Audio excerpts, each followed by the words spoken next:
All right. So, hello everyone. A very good morning. Thanks for joining with us. My name is Manpreet, and here I have my partner Riya. And today we are gonna talk about the topic chip shortage, crisis implication, and solutions. So, moving on. So, our agenda for this presentation, the very first thing we're gonna talk about is what is a chip or a semiconductor. Then we will talk about its consumption and market size. After that, we will see what for the shortage crisis, how it impacted the international trade, what were the solutions, and finally the conclusion, our perspective. All right. So moving on, before talking about anything, let's understand what exactly a chip is.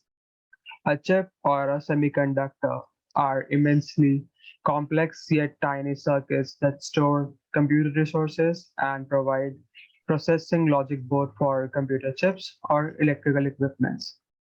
A single chip can include tens of thousands of transistors and be as small as 1 by 16 square inches into 1 by 13 square inches in size.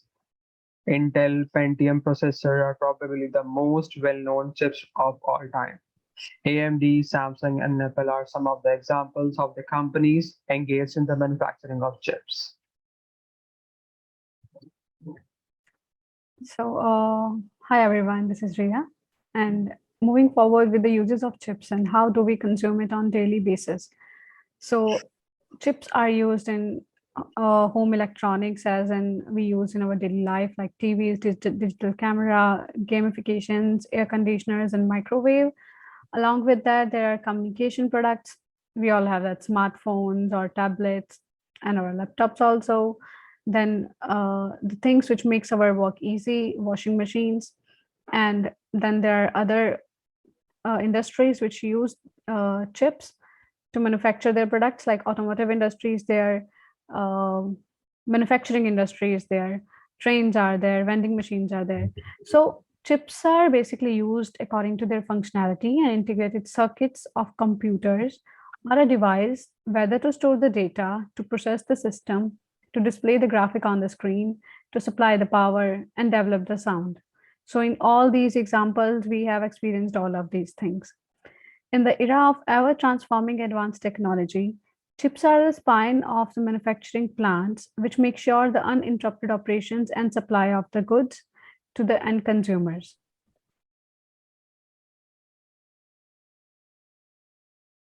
So moving on, we have some data. Semiconductor market size worldwide from 1987 till 2022. According to Sarista 2022, the global semiconductor market expanded exponentially since 1987. It was nearly about $55 billion in the year 1987. And now, after 34 years, it is anticipated to grow from 555.89 billion US dollars in 2021 to 613.52 billion dollars in 2022. The market is fiercely competitive since chips or semiconductors are used in electrical devices. In 2021, the annual growth rate is forecasted to be 26.2%. So, moving forward, like after looking over the data, so how did chip shortage crisis happen? Every industry and every person is tech savvy nowadays, and as we have discussed that from our day to night, all the routine has every aspect of technology and gadgets with us. So I think it is unimaginable to see a world without these gadgets or technology. Even no one can imagine a world without gadgets and automation, and chip shortage under these situations has shaken the world. Following the pandemic last year, most economists predicted that consumer spending would decrease as job losses occur or non-essential items were no longer be purchased. While people engaged themselves in remote activities due to pandemic situations, their spending interest shifted from outdoor adventures to indoor activities and purchasing gadgets. which has increased the demand for chips for the manufacturers or for the gadget users. Every industry which relies on automation to leverage advanced technology, from the automotive industry to electronic appliances, has encountered this shortage and is seeking alternatives to overcome them and to mitigate the risk.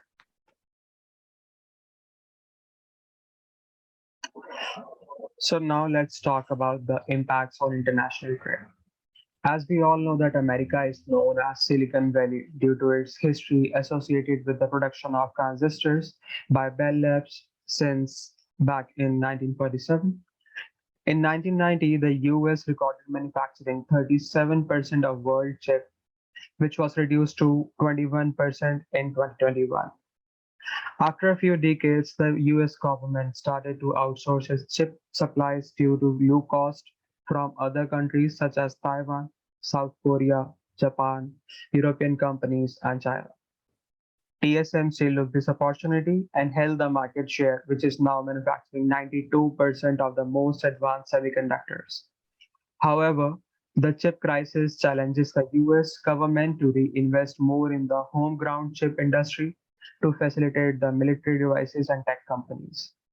The country focuses on regaining the position to control the automotive industry and take care of national security concerns. So, as we have seen, that it has a major effect on the industries and the countries as well economically. Industries which are the major victim of this crisis were our automotive industry and electronic appliances. So, countries like United States, Taiwan, Japan, China, they all are looking for the solutions to overcome this thing. And let's look for the alternatives which we have. And these are like government policies and capital investment. These are the major sources to mitigate this risk. For example, the US Senate passed the CHIPS Act in June 2021, bringing economic benefits to US semiconductor manufacturers of $52 billion, as they are planning to invest in this semiconductor manufacturing plant which will be launched by Intel in Columbia, Ohio, to overcome the supply shortage of chips, and as well as to increase the employment opportunities for the labor. In other words, we can say we have the data that Texas Instruments, Intel, and TSMC are among the companies which are continuously investing in billions of dollars to build new fabs in order to increase chip output. Governments around the world, apart from USA, there is China, there is Europe, who is focusing on continuously developing policies to continue the supply chain. Even the European Union has also proposed CHIPS Act legislation to boost chip manufacturing in Europe. Along with that, South Korea has pledged for $50 billion to invest in its own economy for production. So we can say by the end of 2024, there will be we all will can overcome this chip shortage, and we will not need to worry about buying any gadgets or cars or electronic appliances.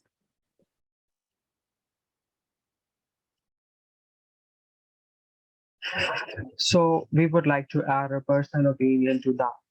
In my opinion, I think the chips will only increase as we are advancing in the technology sector every day. The demand for electrical appliances, equipments, smartphones, cars, household appliances, and industrial tools will only increase as people are becoming more and more dependent on machines and tools. To support this demand, companies must manufacture and supply more to tackle this problem. To illustrate, as we have already mentioned, Intel, a leading manufacturing company of the chips, proposed to open the world's largest chip manufacturing unit in Ohio and would potentially invest up to $100 billion in this project. It will not only help the world tackle the shortage, but it will also help Intel to dominate the chip manufacturing market again. And to sum up this presentation, according to me, as every challenge comes with an opportunity. So I believe after doing considerable research, I think these all crises has given an opportunity to improve the economy and to improve the system. As all the countries and companies are coming together to face this challenge, economists and industry experts, according to the Forbes, are uncertain about the end of this crisis, but they anticipate it will last for 2 or 3 years. So we can say that till 2024 to 2025, we will be overcoming this. So countries are focusing on contributing to stabilizing the economy through different measures, that is improving the inventory system and offering employment opportunities. As China has already started to manufacture chips on its own in Beijing to save its economy from this loss and from to protect its economy from the inefficient supply chain system. In order to secure a competitive position in the industry against the United States, China aims to be the best designer and manufacturer of semiconductors by 2030. Another matter of concern is the environmental challenges faced by Taiwan, which is considered to be the largest manufacturer of semiconductors currently. That Taiwan is facing drought conditions, which is an alarming situation because the chip needs a lot of water in the production process. So I would say this is an unfavorable situation for the industry, but countries are making comeback by utilizing all their resources and enhancing their international relations by coming together and collaborating on different levels and making a foreign investment to expand their services so that at the end of the day consumers do not need to suffer and we all can overcome this situation. Thank you for listening to us and being here. These are the references which we have used for our research.